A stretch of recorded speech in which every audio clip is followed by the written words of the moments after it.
সম্প্রতি ডক্টর শফিকুর রহমান কর্তৃক নারীদের উদ্দেশ্যে প্রস্টিটিউট বা পতিতা শব্দ ব্যবহার এবং নারী নেতৃত্ব নিয়ে তাদের দলগত বিদ্বেষমূলক অবস্থান কেবল ব্যক্তিগত আক্রমণ নয়, বরং এটি বাংলাদেশের সমগ্র নারী সমাজের সাংবিধানিক অধিকার ও সম্ভ্রমের উপর সুপরিকল্পিত আঘাত। নিবন্ধন বাতিল ও পর্যালোচনা। সংবিধান ও আরপিওর শর্ত লঙ্ঘনের দায়ে বাংলাদেশ জামাতে ইসলামীর রাজনৈতিক নিবন্ধন বাতিলের বিষয়টি খতিয়ে দেখে দ্রুত আইনি ব্যবস্থা গ্রহণ করা। The Representation of the People Order RPO 1972 এর বিধান অনুযায়ী বাংলাদেশ জামাতে ইসলামীর আমির ডক্টর শফিকুর রহমান এবং দলটির শীর্ষ নেতৃবৃন্দ বিভিন্ন সময় যেমন আল জাজিরায় দেওয়া সাক্ষাৎকার ও দলীয় দলিলে উল্লেখ করেছেন যে কোন নারী রাষ্ট্রপ্রধান, প্রধানমন্ত্রী, রাষ্ট্রপতি, প্রধান বিচারপতি বা কোন সংস্থার প্রধান হতে পারবে না। এছাড়া জামায়াতে ইসলামী বাংলাদেশের এটা ঘোষিত নীতিও। এই অবস্থান সংবিধানের অনুচ্ছেদ 27 ও 28 এর সরাসরি লঙ্ঘন।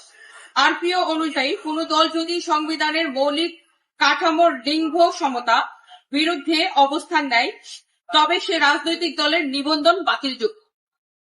রাষ্ট্র পরিচালনায় নারীদের অংশগ্রহণের অধিকার কেড়ে নেওয়া একটি চরম অসাংবিধানিক আদর্শ। 4. সুনির্দিষ্ট অভিযোগ। 5. আমাদের আইনি দাবি ও প্রত্যাশা।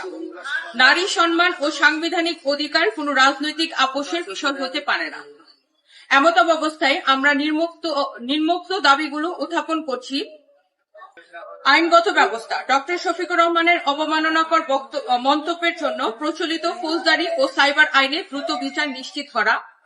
প্রকাশ্যে ক্ষমা প্রার্থনা। নারী সমাজকে হেয় করার দায়ে তাকে অবিলম্বে প্রকাশ্যে ও নিঃশর্ত ক্ষমা চাইতে বাধ্য করা। জিরো টলারেন্স নীতি। নারী বিদ্বেষমূলক বক্তব্যের বিরুদ্ধে রাষ্ট্রকে কঠোর আইনগত অবস্থান গ্রহণ করতে হবে। একটি গণতান্ত্রিক রাষ্ট্রের আইনের শাসন সবার জন্য সমানভাবে বলবৎ থাকতে হবে। আমরা আপনার নেতৃত্বে এমন একটি বাংলাদেশ প্রত্যাশা করি সদয় বিবেচনার এবং প্রয়োজনীয় ব্যবস্থা গ্রহণের প্রত্যাশায়। বিনীত নিবেদক নীলা ইসরাফিল, আহ্বায়ক সচেতন নাগরিক সমাজ, এবং আমি সচেতন নাগরিক সমাজের পক্ষ থেকে সদস্য সচিব ফাতেমা।